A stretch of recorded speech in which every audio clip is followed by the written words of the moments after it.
what are the top 3 legal matters you need to deal with when your spouse has died? I'm Lynn St. estate planning and elder law attorney.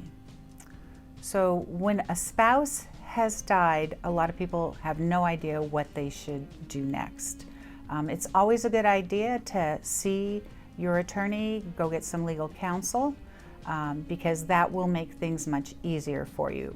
But let's say you haven't done that, or you just want to do some things on your own. So what are the top 3 things to deal with?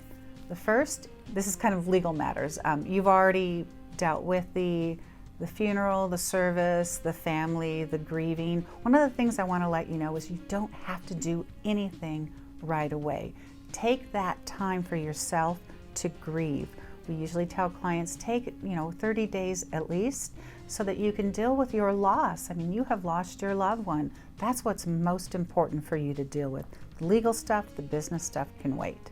But when you're ready, what do you need to deal with? One of the first things is just the financial matters. So for example, bank accounts. If your spouse was on your bank account with you, which is often the case, especially in Washington and Idaho, at some point you'll want to remove your spouse's name. Usually all you need is the death certificate, and then the bank will remove your spouse's name. That's not something you have to deal with right away though. You can take 30 to 60 days. Again, take time for yourself. Then you're going to want to look into what I call income streams. Social Security. If your spouse's Social Security was higher than yours, you will be entitled to that higher level of Social Security. So you'll want to reach out to the Social Security Administration. There's other income streams. There's pensions and annuities. There's actually quite a lot of contacting work that has to be done for where does that income come from. You'll need to reach out to each of those income stream providers. So annuities, pensions, Social Security. You'll want to look into life insurance. There probably is a claim form that you're going to need to request to get life insurance benefits. So, just kind of look back at what your and your spouse's finances were, and you're going to want to address each one of those sources. Second thing would be your house. What are you supposed to do with your house now? It was in both of your names. Really, there's nothing that you need to do, and I will come back and talk about, what your will said, what your spouse's will said.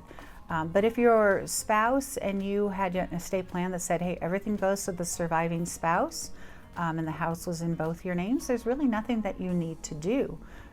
You might want to contact the county tax agency, the assessor's office, and let them know that your spouse has died. They may or may not need a death certificate so that you can show that, so that then when the tax bill comes out, it will be only in your name. Usually when people sell the house later on down the road, the agency, the escrow, the title company will deal with the fact that your spouse, whose name is on the title, is deceased. That usually is not a big deal for them to take care of if you later sell the house. Another thing is your estate plan. Does your estate plan need to be updated now that your spouse has died? So it really depends on what your estate plan looked like. So I kind of want to circle back to the house. Sometimes, and a lot of what we do is asset protection estate planning. So that means that the will that we have prepared for a spouse may say that when that first spouse dies, the house maybe will go into an asset protection trust for the surviving spouse, as opposed to just going outright to the surviving spouse, which is what I was just talking about. So if the will of the deceased spouse says, hey, everything's going to be protected in a trust for my surviving spouse, then you do need to see a lawyer, because you do need to have that will carried out, because it was intended to give you asset protection. So do talk to your lawyer about that. And when you're talking to the lawyer and saying, do I need to change my estate plan now? It really will depend. Sometimes all that will need to be done is maybe update who decision makers are. Sometimes you've already have a list of 1, 2, 3 decision makers. So even though your spouse is gone now, that next alternative person is now in place to be your decision maker for your estate plan, for your powers of attorney. Usually you don't need to do a new will. There is an opportunity though, once your spouse has died, to look at things and say, now can I simplify my estate plan, because now I'm not providing for my spouse because my spouse is already gone. Now I'm just providing for my kids.